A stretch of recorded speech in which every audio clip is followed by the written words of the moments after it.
You do have some advice for Spotify. They've got this $10 a month subscription fee, but you think that doesn't cut it. Yeah, and funnily enough, I'm not exactly sure how this happened, but $10 a month has become the standard price for music streaming subscriptions. It's what Spotify charges, what Apple Music charges, Deezer, SoundCloud, go on down the list of everybody that has a paid music subscription. It's all $10 a month. So if $10 a month is kind of what everybody's doing in the industry, yeah. I mean, how does Spotify kind of get out of it? What kind of leverage do they have that maybe some of the others don't? Yeah, that's fair. So they have some leverage. One, they are part owned by the music labels themselves, so that gives the music industry at least some incentive to see that Spotify succeeds. And it's also been reported that Spotify represents something like 10% of the music industry, the record labels' annual revenue, which gives them some heft.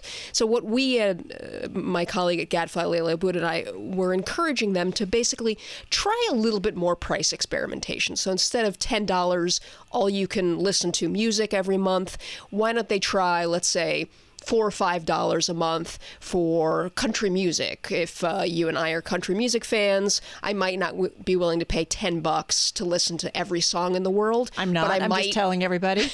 But anyway. Right. But you might be willing to pay if you're, a big classical music fan or a country music fan. Kind of like the cable industry. It's exactly right. And I was reading an interesting research report that was published earlier this month by Macquarie Research. It was basically comparing it to the pay TV business, which is you have these, large bundles of subscriptions that your channels that you buy through your pay TV company, Comcast or somebody else. Right. But now we've started to see more of these kind of smaller bundles of channels for less money being offered by cable TV companies to keep themselves relevant at a point when young people in particular won't pay $80 a month or whatever it costs for a big bundle of TV channels. I mean, it seems like it sounds to make sense because people do kind of want to, I look at just my own consumption habits. I mean, people want to pick and choose what they want and I'll pay for that, but I don't want all the other stuff.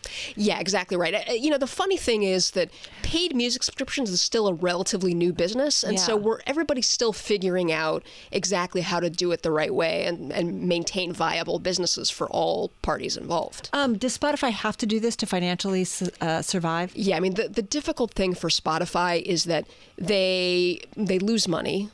They pay 70% or more of every dollar in sales back to the record labels and to other music industry interests. And they can't keep going like this, losing money with an $8.5 billion valuation, and they're trying to go public next year. They can't do this with the economics that the company has now.